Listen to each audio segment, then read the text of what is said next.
When it comes to supporting your body on a cellular level, number one, a lot of people have no idea what that means and the role that the mitochondria and water play in this process.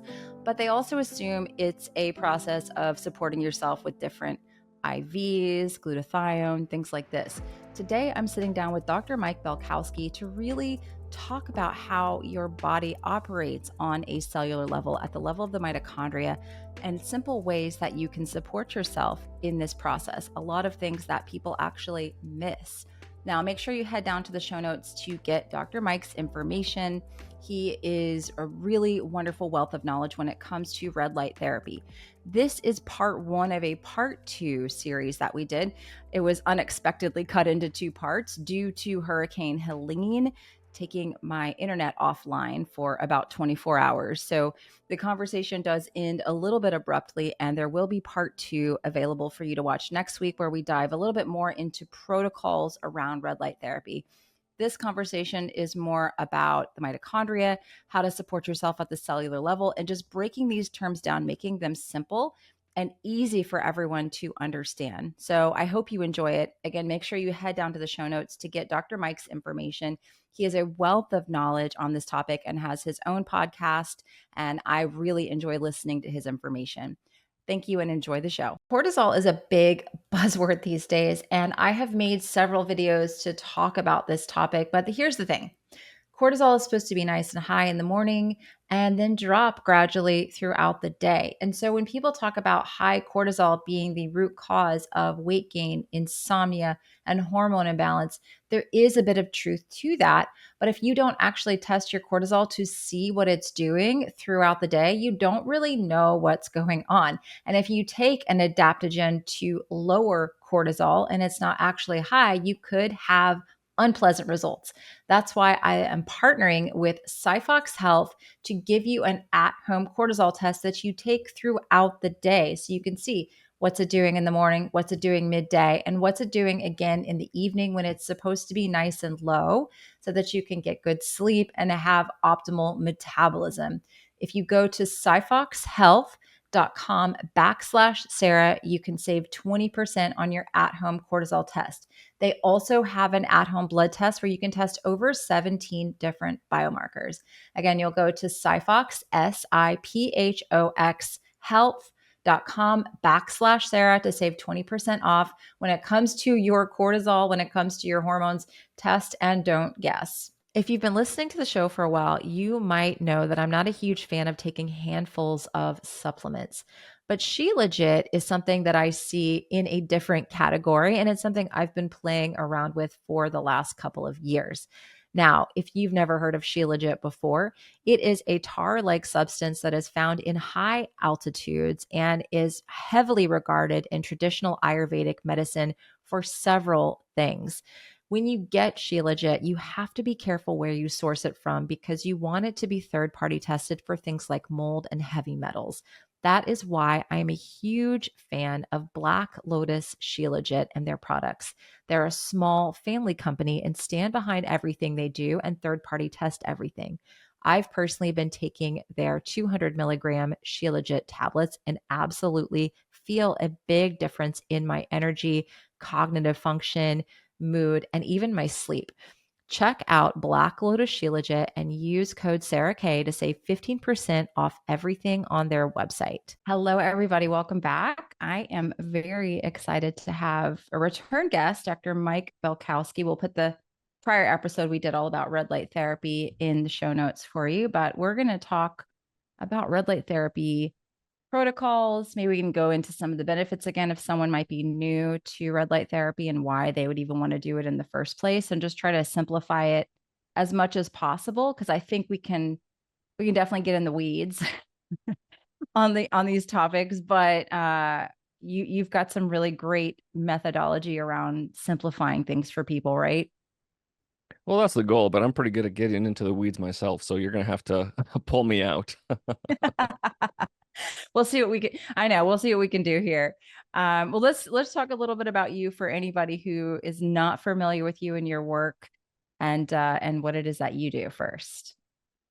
Sure. So I'm a physical therapist that no longer treats patients. So I graduated in 2016 with zero ambitions of opening any companies or businesses, through a series of events, I became disgruntled with the I guess how I was able to treat patients in the centralized paradigm, which Mm. is greatly uh, your hand is forced by the insurance companies, meaning they'll reimburse you for certain treatments, but I might think this other efficacious, effective treatment will get my patient better quicker, but insurance doesn't reimburse as much or at all. So those running the clinics or what have you, they're telling you to do these other treatments. So that just didn't sit well with me. Thus, after a couple months, into my first job, I quit and started my own cash-based PT practice, which uh, cash-based because then insurances can't dictate how I treat. I can treat how I want under my um, state practice. And so that's where I got into these quote unquote holistic treatments. I really hung my hat on dry needling. That's what people came to see me predominantly. Dry needling can reduce pain, uh, Mm. virtually of all types, and you can walk in with 5 or 7 or 10 out of 10 pain. And with the correct methodology, dry needling can reduce it 50, 75, sometimes 100% in one session, and it's real results. So the mechanism of dry needling predominantly is it reduces inflammation instantaneously. It improves circulation. Those two things are pretty central when it comes to pain, where your nervous system becomes bathed in the inflammation that sends pain signals to your brain. So you take that Yes. inflammation away, then you mitigate those signals to your brain, and you increase the threshold for what it takes to get pain. Because when you're sensitive, the threshold is lowered. So whereas it took a punch in the shoulder to feel pain, now maybe you're so sensitive that it's just your clothing brushing against your skin that's sending Hmm. pain signals to your brain. So again, inflammation, big deal, of course. Um, so I was going through learning all these alternative medicines to adopt in my practice. Um, After dry needling, I did cupping and then hyperbaric oxygen, blood flow restriction training, became the first person in Montana certified in that. And that's how I eventually came upon red light therapy um, in a serious manner. And I say that because up until that point, I had heard about red light therapy on podcasts. And at this point, we're talking mid to late 2018. I'd heard about not dry needling, red light therapy on several podcasts, Ben Hmm. Greenfield's, but I had zero respect for light and its impact on health up to that point. I heard red light therapy and I'm like, okay, a colored light is going to do what for my body? Like, okay, whatever. Right. Didn't take it seriously. But Amazon always recommending books. There was this book by Ari Whitten, had 5 stars, hundreds, if not thousands of ratings. So I'm like, okay, maybe there's something here. I'll get the book, read it, see what happens. And one of the first mechanisms in the book that it talks about is reduces inflammation, improves circulation. So Hmm. with my years and years of background of dry needling for hours a day and seeing the results, like it was an immediate aha moment for me. So it's like, okay, maybe there's something here with the red light.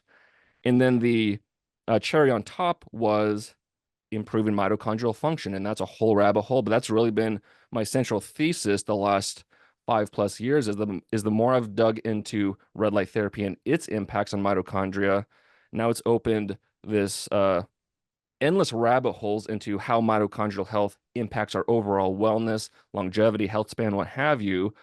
So Biolight, I started Biolight in early 2019 as a red light therapy company.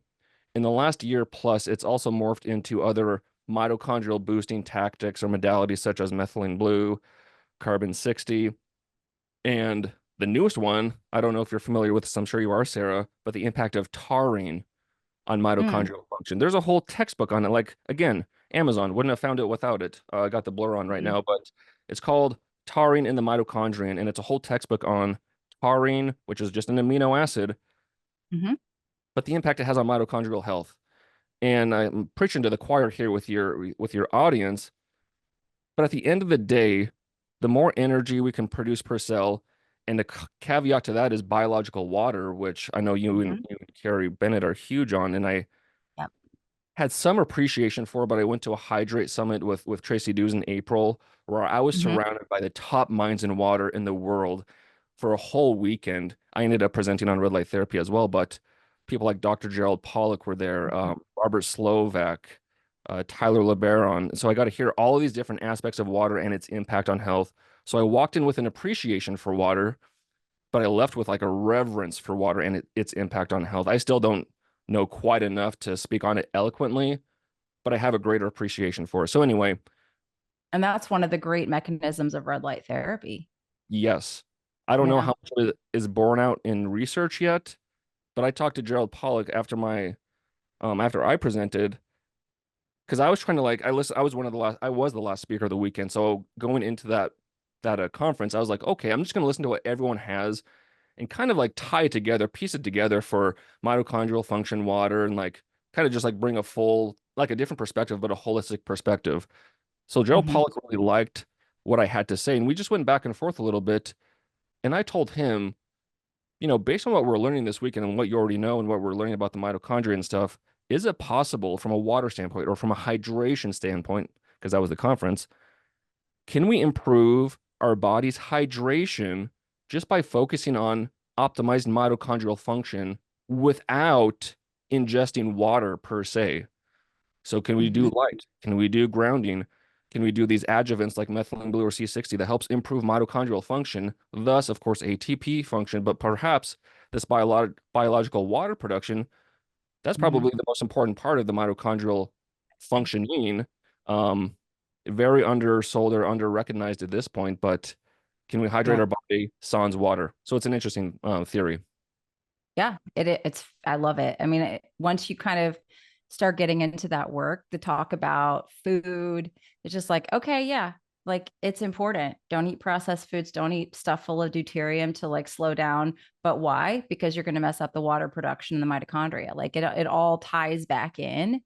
And that's why I love red light therapy and recommend it is, because of what it does to the mitochondria and helps to improve this uh, water production and also to build exclusion zone water, which is over the entire body as well. So yeah, I'm excited to hear more and more people talking about it. Definitely.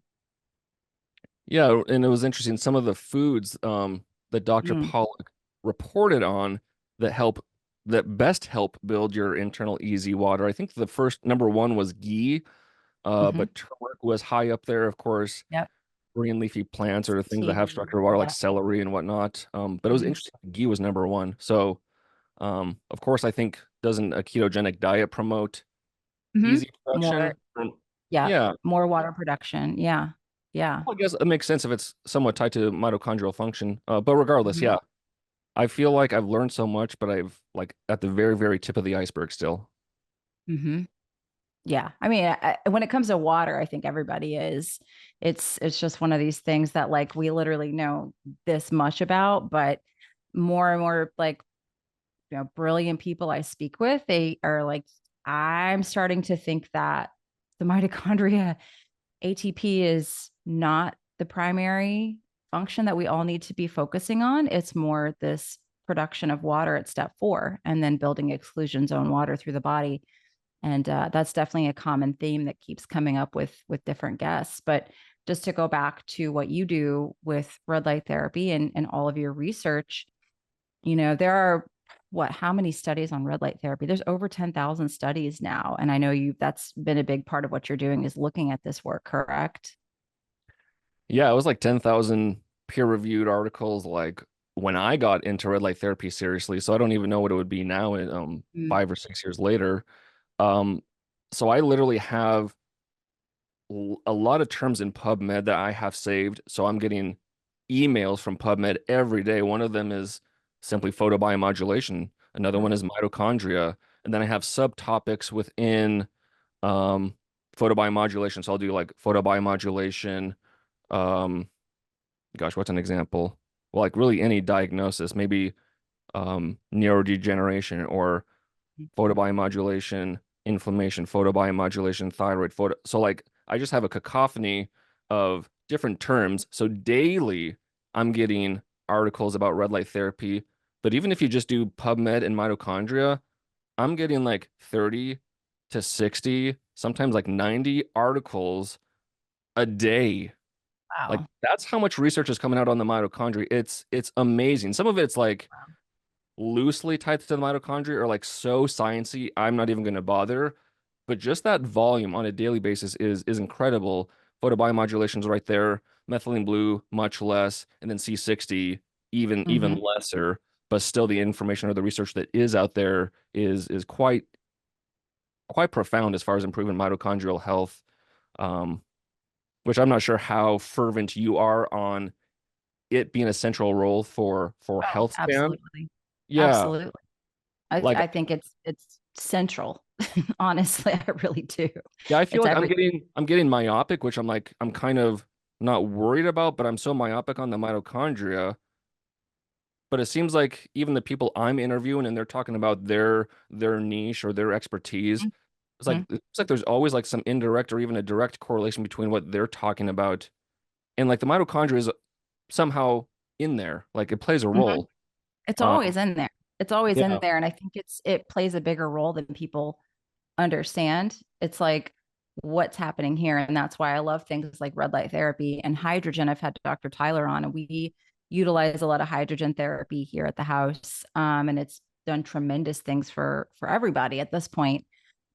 Because of what it does to the mitochondria and helps to build exclusion zone water. And those are things like everyone's like, oh, you just talk about the same stuff. And I'm like, yeah, but if you want to get into the weeds about genetics and all these different genes, what helps to prevent the genes you don't want to be expressed to not be expressed, supporting the mitochondria? Like the mitochondria make that decision on whether or not these genes that you don't want to be expressed are expressed. And so, why would we not support that? Why would we not look at it through that lens? But rather than freaking people out about genes that they have, why don't we empower them to take care of their body from a different way and say, maybe I never even have to deal with this issue that I have a gene for because I'm supporting myself in this way, right? oh, 100%. And to Dr. Jack Cruz's point, like the mitochondria are our environmental sensors and Yes. the environmental assailants that we've accrued the last handful of decades, let alone the last 50 plus, is Mm-hmm. astronomical. And so people are trying to Mm-hmm. do this whole food or nutrient paradigm, um, lack of movement, perhaps. I don't know. Like there's a little bit there, but like, It's missing so much. yeah, It's like, why is the US allowing 10,000 different ingredients while Europe is allowing 4 to 600? Um, right. I don't know if you listened to the recent podcast with Oh, yeah. Casey and Callie Means and Tucker Carlson. And Mm-hmm. they made a lot of great points about how fraudulent things are, but it was very food centralized. They said that Yes, that's the mitochondria, problem. like, I yeah, love it because people are still stuck in that paradigm. And I think it's a gateway to get them here eventually. true, But it's still the main narrative. It's still the way to trigger people and get views and likes on Instagrams that talk about the food.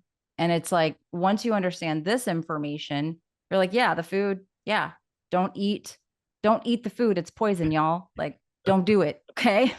Can we just establish that? But then once you do understand that, there's so much more for you to learn in order to optimize your health. That's why you see people on these whole food diets that are still struggling with their health. It's not because plants are trying to kill you. I hate to tell you that. I know I'm probably going to take some flack for saying that because that used to be a belief I held was that plants were trying to kill me. It was the plants. Well, there's certain plants I will not eat, and I will not eat foods. I try not to eat them out of season, high deuterium foods in a low deuterium depletion environment. Like that, yeah, that's all local. And you use the laws of nature, use that to eat.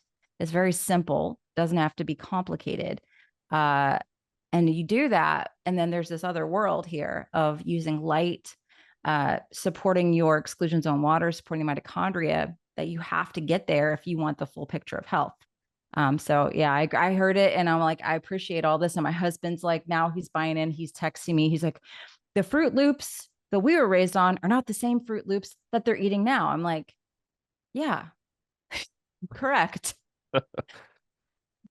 But the thing is, like, 95% of people still don't know that. So it's like there's value in all of it, but yeah, I think we have to still talk about this as well. Because here's one thing I found. I don't know if you found, if I want to, I would not want to eat the Fruit Loops, to be honest, because it all tastes like chemicals to me now. But if I want to eat something that's, maybe a high deuterium food in a low deuterium depleting environment, my mitochondria can handle it now as long as I don't do it all the time, because I'm supporting myself through light, through cellular water production, through all these things that red light therapy. My body can handle it now. I'm a lot more resilient than I was before. So it's crucial if we want everyone to really get better, I think, to talk about the whole picture. Is there a way to make, let's call it mitochondrial medicine mainstream? I hope. I mean, I mean, I hope that's the so. goal, right? But like, it seems like a major uphill battle. It is. It is, but I mean, it takes people like you and I to come out with, you've got something we're going to talk about today. I'm coming out with an app that hopefully is going to be ready in the next couple of weeks that I hope to get out to the masses. I would love it if anyone has a connection to connect me with Huberman to get him to promote the app, because it's going to teach people about how to use light to support their health, and that's something that people need to be doing, because you can eat all the great food in the world, but you're giving your mitochondria signals of danger because you're blasting yourself with artificial light at night, and uh, you're doing a lot of other things that are disrupting this production of water and healthy mitochondria. And you, again, like we mentioned earlier, you may not have this full picture of health. So I think people like you and I have to continue to get out there and talk, and hopefully it'll grow to be mainstream one day. I really hope it will.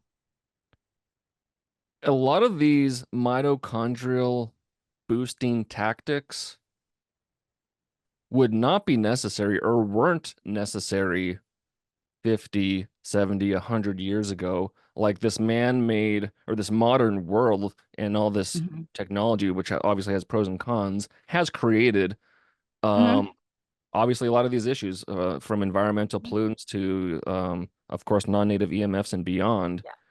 Yeah. Light therapy, of course, would, and I've said this before, I don't remember if I said it on our first conversation, but like red light therapy wouldn't really need to be a thing, or it wouldn't be nearly as popular if people were actually outside getting full Go spectrum. outside. Yeah, I mean, it's Yeah. a man-made solution for a man-made problem. You could argue a lot of these mitochondrial boosting tactics are like methylene blue has a lot of properties, but like in reality, again, if our mitochondria were functioning properly, minimal oxidative stress, all that stuff, we'd only need it when we had a virus or malaria or chemical or alcohol poisoning. Same Right. thing with C60, same thing with urolithin A. I mean, the list goes on for these things that are boosting our mitochondria, but they're boosting our mitochondria because our mitochondria are dysfunctional because of the environment we live in. So um, I think that's good to recognize that we have all these solutions being thrown at us or marketed at us, but it's like they're necessary today. Like that's almost in what's the term? It's an unfortunate reality or unfortunate truth that unless you're living in a cabin in the middle of the woods and you're just like growing your own food and clean Right. and oxygen and clean water, you have to adopt some form of mitochondrial boosting tactics just to maintain homeostasis, let Hmm. alone recover from some type of sickness or disease or what have you. So things like red light therapy, um, again, need them today. Didn't need them when my parents were born. No. Today's show is brought to you by Upgraded Formulas. They have my absolute favorite magnesium. You can get the best and only clinically studied stabilized nano magnesium supplement on the market from Upgraded Formulas using my code YOGI for 10% off. Did you know that magnesium is actually required for over 800 enzymatic reactions in the body? This clinically studied magnesium has proven to improve sleep quality and energy by over 60%, specifically improving light sleep measurement by 90%, REM sleep by 150%, and deep sleep by 250%. That means more energy, better mood, and deeper sleep. Who doesn't want that? What makes this the best on the market? This specific magnesium is nano magnesium, which means it is easier for your body to absorb and use. In fact, it is absorbed up to 99.99%, which means you'll feel the results instantaneously. A lot of people are quick to talk about the benefits of sunlight, but what gets often missed in the conversation is the benefit of darkness and the importance of protecting yourself from blue and green light after sunset. That is why I choose Viva Rays as my go to source for protecting my circadian rhythms. You can use the code YOGI to save 15% off at Viva Rays. Now, you may have seen some of these studies popping up. I call them fear mongering about blue blockers not being effective. And that is a partial truth because when you use blue blockers that are clear or that have not been tested with a spectrometer to actually block what they say they do, they will not protect your circadian rhythms and they are not catching those key wavelengths that you need to be blocking in order for your body to be able to repair, for you to make melatonin, which is a master antioxidant. And artificial light at night has been in the scientific literature extensively linked to a host of hormonal cancers, obesity, diabetes, and all sorts of metabolic issues. That again is why I choose Viva Rays as my go to source for protecting my circadian rhythms to allow my body to get adequate darkness at night. You can use the code YOGI to save 15% over at Viva Rays, and you can actually trust that they block the frequencies of light that they say they do. Thanks to Viva Rays for sponsoring today's podcast. Now, and that's the thing, I'll hear a lot of people kind of in the holistic space say, well, you don't need red light therapy. You can just go outside. I'm like, that's not going to be enough for most people. Honestly, it just is not going to be enough. It wasn't enough for me to get pregnant in my 40s to just, it was very helpful. Um, very, very helpful, tremendously helpful to adopt this lifestyle. But the red light therapy, I think, was one of the things that really did help to get my ovaries doing what they needed to be doing to have a really healthy, amazing, like he's like a super baby. Like he's he's doing chin ups. He's not even two yet. He's doing chin ups off the table. I'm like, what have we created? The It's ultimate super wild. baby. I love it. Yeah, he's a super baby, but uh red light therapy, I think it is something that people need to have. And going outside because of what you mentioned with non-native EMF. What does non-native EMF do? And it's wild to me that people are like, "Oh, humans emit non-native EMF. We are built to deal with non." I'm like, "No, we're not. It's completely different. It's a completely different resonance. It's a completely different frequency than we were quote unquote evolved to deal with. It absolutely depletes our cellular water. That's what people don't understand. What non-native EMF depletes our cellular water 15 to 20%. That's Dr. Gerald Pollack. And it also blocks cytochrome 4. So there's a lot of issues with non-native EMF that the mainstream still continues to say it's safe, it's not dangerous, like it's fine. And it's like, no, we're swimming in it. We No, just cannot escape it. follow the Huh? money. Just follow the Yeah. money. When those types of statements are being made. Like whenever I Yeah. see anyone with like AirPods in, I'm just like, I feel so bad for your brain. Like if someone could just give Yeah. you the information, like, it hurts. But um, to your point, it's not just that we're around non-native EMFs, it's the magnitude or the volume. Like I Mhm. live in a rural area in Western Montana, but like I was in New York City earlier this month, and just think about how many people, the density of people, Oh, the it's businesses, crazy. how many people have Yeah. these devices. It's insane. Um, Yep. like how do you live a healthy life in a metropolitan area? I don't know. I'm a biohacker, and again, like the place I live, I'm by a river in the mounds over here. Not many people around, but I still have my Soma Vedic, which is anti-EMF. I have my grounding mat. Of course, I go outside. Like I'm still adopting all of these tactics, even though like I'm in a pretty friendly area. But I can't imagine if you're in this like LA or Austin or Miami, like these dense Chicago, dense areas, Mhm. we're surrounded with, it's not just about what gadgets are you using, it's what are the people It's your around you using as neighbors. well. Yeah, Yeah. neighbors, your Yeah. apartment complex. It's just Oh, nonstop. yeah. And that's, I guess, the message you and I are trying to say is we're living in this world. You can't avoid it unless you move to Antarctica or something. So like you have to adopt some strategies if you want to maintain some semblance of mitochondrial function, or at least mitigate mitochondrial dysfunction, which Mhm. again is the path to uh, a positive health span. Yeah, I agree. That's the thing. And I do live in a pretty dense urban area. I'm working on getting us out of here. That's my plan. But for now, like I still have to raise my kids here. We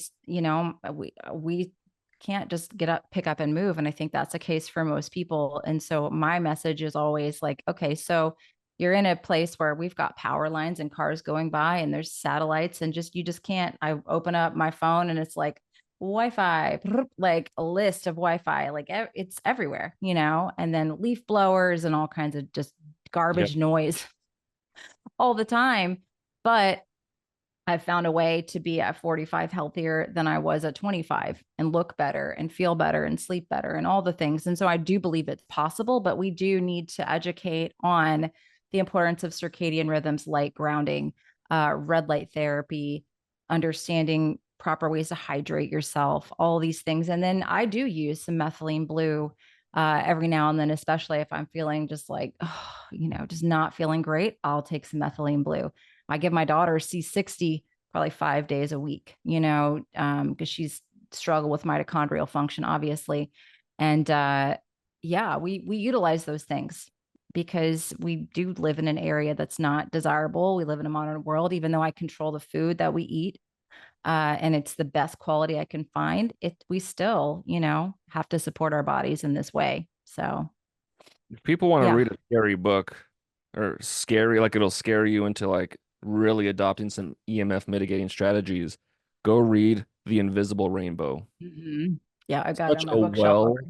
yeah, such a well-cited book. And it's Mhm. like plants don't lie. Plants don't have a placebo. Like trees aren't gonna lie. So that whole story about how plants have been affected, let alone bees, because of Oh yeah. EMF going up, like it's mind blowing, and it'll scare you straight into getting some EMF boost or mitigating Mhm. tools. Yeah. Yeah, we have a cosmic tower, which is it's a whole separate topic. It's a different way of looking at physics, and it's hard for people to grasp it. They've been doing a really great job of explaining the technology on the Wellness Enterprise website, but I knew we needed something because when we moved into this house, that EMF is so much higher. My kids both were struggling with health issues that they didn't have. Well, my son was newborn, but my daughter started struggling right away when we moved here. And then I looked across the street and I'm like, why is the neighbor replacing their front yard again? Like, why does their grass keep dying? What is happening? This is like the third time they've done this in less than a year. And you start to like, yeah, the plants don't lie. Like the kids don't lie. The thing these are, and they're not just like random. You got to pay attention. So Yep. yeah. So like canaries in the coal mine, so to speak. 100%. That's a perfect term. So On the yeah. on the topic of C60, so I just interviewed Chris Burris a couple of weeks ago. The episode's not out at the time of this recording, but so he's a co-founder of SES Research. And SES Research, they've been producing C60 since like the early 90s, like 1990 or 91, which is even before the Nobel Prize was given for C60. But anyway, so they do all the industrial production and human consumption. They've gotten into that in the past 6 or 7 years. Mm, But this is an incredible fact that he threw at me is that in one drop of C60, if it has a proper concentration, in one drop, and this is to give people a picture of how small C60 is, mm. there's 425 times more C60 molecules in that one drop than we have cells in our entire body. Wow. And that's just in one little drop. That's Um, amazing. so of course, C60 is one of the few things that can get into your mitochondria. Mhm. But I know Mhm. some people like when they get a C60 supplement, they almost want to see like these black specks, because they uh that gives them confidence that there's C60 in their supplement. Mm. Um, but when Chris told me that, like it just drives home the point of really how small C60 is. Mhm. Um, yeah, just found that fascinating. Yeah, it is. Now, are you guys doing C60 now, or is it just the methylene blue? C60 as well. And so we are actually using Chris's C60, like his Okay. highest Cool. purity C60. And so actually another educational point that Chris is really trying to drive out to the public is he wants to delineate um the difference between industrial C60 and Oh is yeah. consumed. So he and his company have trademarked this term called ESS60, and that's what's always been on our label. but that delineates that it's made for human consumption. Mm. So he's on a warpath, like to try to get everyone to say this, so that the consumer, when they're purchasing a product or they're looking what's available, they want to be looking for that term ESS 60, not carbon 60. And I don't mean to take this into a whole like Chris Burrison C60 conversation, but of course, with his tools and their expertise, they have over the years bought C60 supplements that are on the market to test for their concentration. And this is just rampant in all of the supplement industry, right? But he wanted to Mm. see Oh how yeah. bad it was. So he tested it. And not only was he petrified and demoralized at how low the concentration is of the vast majority of supplements compared to what they're purporting, but some of the ones, and we're talking top, some of the most popular ones even, have no C60 in them. They're actually Wow. using a different iteration of it, which is virtually activated charcoal. Oh wow. So people That's are, wild. we're talking like some stuff that's like 100 plus or even $200, and it's basically activated Wow. charcoal based on what he's found. So, and this isn't like to just focus on C60. Like this is the same thing in Hmm. the red light blue industry, the red light therapy industry, the whole Oh yeah. biohacking. It's like, It's wild.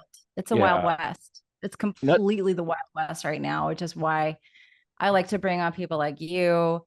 There's a few people in this space that I trust. That I'm like, okay, I know them off screen, off camera. I know they're a good person with morals and values who has, like me, this desire to help people. That's underlying with everything they do. They didn't get into this to just like be famous. Like they have a desire to really help. And those are the people that are kind of in my circle that I do my best to bring on into my community. I screw up sometimes. Every now and then I'll bring in somebody to the podcast, and then they go rogue, and I'm like, oh crap! I got to take that episode down and burn it to that's the the ground. nature of the beast, though. I have Like, deleted episodes and wiped people off of my channel entirely in the past, unfortunately. So I don't always get a 100% batting average, but you're definitely someone I've known since I kind of got into this space, and I'm like, yeah, I can recommend what you do with confidence. well, I appreciate that. And one of my like newer projects, and really that's what Biolight has become is I don't offer these products just to offer them. The products or what Biolight is really just a creation of my passions. And so it's not Mm-hmm. like um again, I'm not just creating these products for the sake of creating them or just to offer them. I've had countless times people have asked, do you guys offer red light face masks? And I'm like, no, Mm-hmm. but like, here's some other companies that are probably, legit or uh, have a quality product. In my mindset is if I can't improve upon it uh, or offer something different or unique outside of the for just the sake of doing it, but like have an efficacious reason for it, then I'm just not going to Mm-hmm. do it. Like other people are doing this thing. I don't need to come in and also offer it just to offer it. If someone's doing a good Mm-hmm. job, then so be it. So like everything I'm doing and really what Biolight has morphed into is again just what I have learned and continue to learn and just it's a it's a byproduct of my passion, I suppose. Yeah. That's huge, and I think that that's how we should kind of evolve and move through. And I think that's what makes things quality, and it really helps people the most, because I do see people that are like, oh, they're just trying to get famous and they're just trying to grow as fast as possible. And some quality can get lost. And then you get so big, you can't help people as much. So that's, yeah, I appreciate that. Going back to C60, maybe we can just briefly, since that is something that you're doing now, and it sounds like it's a good quality offering that you have. How is that helpful to the mitochondria? I know I've done some episodes with Ian Mitchell, who's a good friend of mine, and he's a really amazing formulator. But in case people haven't watched those, maybe we could just talk about that a little bit and how it's beneficial to the mitochondria. Yeah, you bet. C60. So obviously, well, maybe not obvious. The C stands for carbon, so it is carbon based. Um, I guess we don't necessarily need to go into a historical perspective, but Nobel Prize in the mid 90s. And it wasn't until the study in 2012, I believe it was in Paris, that they were since C60 was being used for industrial applications, like I alluded to with Chris Burris and his company, like they're producing it to put into tires and other industrial purposes where human beings are surrounded by this new ingredient C60. So they want to do a toxicity study to see what the ramifications were of being exposed to the C60 molecule. So they did a toxic study with rats. Mm. Some rats just had their normal lives, drank water and food. Other rats, same thing, but they took C60 suspended in olive oil. These rats typically live about 3 years, I believe. Um, and so the rats that were just on water lived their normal lifespan, and when they died, their body was riddled with tumors. These Mm. Wistar rats, like that's what how they typically die is their body just has a bunch of tumors. The rats that took the C60 with olive oil lived 90% longer, 90. Not Wow. only that, but when they did die, their bodies didn't have any tumors. So Wow. again, we don't know the exact mechanism of action of why that is, but still pretty noteworthy. So that's where the biohacking community, excuse me, really got um, headstrong into the C60 world, and that's where Chris Burris and his fellow co-founder they had to like come together because they were just producing C60 for industrial applications, but they were getting Mhm. phone calls out of nowhere and now at high volumes about how much of this should I take, and they're like, we never we never said this was for human consumption. It all stemmed Right. from that research study. So anyway, through subsequent years, I think 2017 or 2018, they finally got into making this ultra high purity grade C60 for human consumption. What does it do? Ultimately, I think the biggest claim to fame is its role for oxidative stress. So its ability Mhm. to, um, the way I liken it, compared to, let's say, red light therapy or methylene blue, which have very obvious internal functions for the mitochondria. And C60 does too as well because it's so small it can get in there. But I Mhm. like to improve in the environment around and outside the mitochondria from an oxidative stress, reactive oxygen species point of view.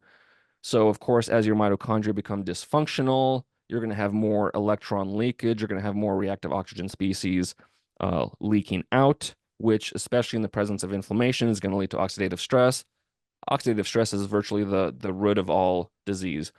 And so if Mhm. you can mitigate oxidative stress, that's going to allow the mitochondria to function better because mitochondria exposed to oxidative stress then become more dysfunctional. So now they're releasing more reactive oxygen species, which leads to more oxidative stress. And to our point earlier, less ATP production, less biological water production. And so it's just a vicious cycle until so many of those dysfunctional mitochondria in a cell become dysfunctional that the cell becomes dysfunctional. You Yeah. get, a small preponderance of cells that are dysfunctional, not a huge deal. But over time, as you get more and more dysfunctional cells, then you get the dysfunctional tissue.